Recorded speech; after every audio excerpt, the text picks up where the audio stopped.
Hi, I'm Angela Falaska, and I am the Campus Support Specialist here at the American Institute of Alternative Medicine. And in this video, I'm going to talk with you about how to study effectively. For all of our years that we spend in school, we are never taught how to study properly.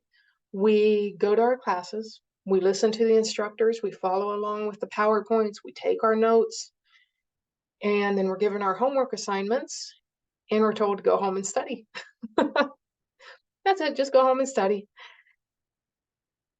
And you have to, because you know that material is going to be on your quizzes and exams. It's pertinent to the boards that you are going to take down the road. You're never taught to how to actually look at that material, retain it, so that you can recall it when you need to for those test exams and boards. So here are a few tips to study effectively so that you can retain the information. So when you are sitting down to take that exam, you're going to crush it. You will be successful. One of the main things, imitate your testing environment as much as possible in your study environment. That means having a quiet space, have a place where you're sitting upright, and have a space where your feet are flat on the floor, sitting at a table or a desk. Have minimal distractions around you, as quiet as possible. I know for some of you, you like to have that little bit of noise in the background, some quiet music, TV playing in the background, and I understand. But in a testing environment, you will not have that noise. You will not have that distraction in the background. So unless you have an IEP that states that you need that in your testing environment, the area is not going to allow that. So I strongly suggest practicing studying in a quiet environment, just like it would be in the testing environment. So, and I also want you to sit upright and sit at a desk because you're building your muscle memory at the same time.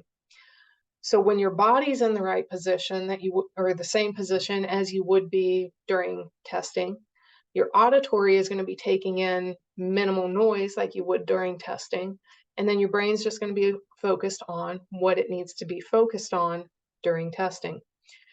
So you're having all these different types of memory in your study or in your testing environment helping you because you studied in the same way that you're going to be testing. So I hope that makes sense. I know it gets a little tricky, but imitate your testing environment as much as possible when you are in your study environment. The next thing sounds maybe a little bit counterintuitive, and that is you need to take breaks while you're studying. The best thing to do is block out a set amount of time that you're willing to devote to your studies. But within that time that you block out for your studying, you are going to also build in breaks for yourself. So for every 20 to 30 minutes that you're testing, you're going to take a 5 to 10 minute break. And I know that sounds like a long time, but your brain gets tired. That fatigue kicks in and you start reading the same thing over and over and over again, and it's just not taking it in anymore. So your brain needs a reset. And so during that 5 to 10 minute break, you're going to give it a complete break. And that actually means no reading at all during that 5 to 10 minutes. Set a timer so that way you remember to come back to your studying. But give your brain a 5 to 10 minute break. And you're going to do anything that has absolutely nothing to do with school or with work. Don't even go on social media because then you're still reading. So your brain's still like processing all kinds of information. But do something else instead. So try something physical. Walk in place for 5 to 10 minutes. Turn on the TV and just have some show that you absolutely love, but don't need to get too involved in, so you remember to come back to studying. Play that TV show for a few minutes. Go onto YouTube, watch couple of video clips, and then come back to your studying. dance and move around. Movement is so good and a wonderful reset for your brain. Um, and it's a twofold thing because we do know that sitting for long periods of time is actually detrimental to your health. So by getting up and moving during your 5 to 10 minute break, you are not only giving your brain that reset so you can study more effectively and retain that material more effectively, you're improving your health. So win-win, can't lose on that one. So just do something fun and silly, but not reading during your 5 to 10 minute break. And you're going to do that every 20 to 30 minutes. You're going to take those mental breaks and give your brain that reset. In time, you may learn that it takes your brain a little bit longer before it absolutely fatigues to that point where you're just reading the same thing over and over and over again. And that's absolutely fine. Start with 20 minutes, then do 30 minutes, and then study for 40 minutes and see how long you can go before your brain fatigues.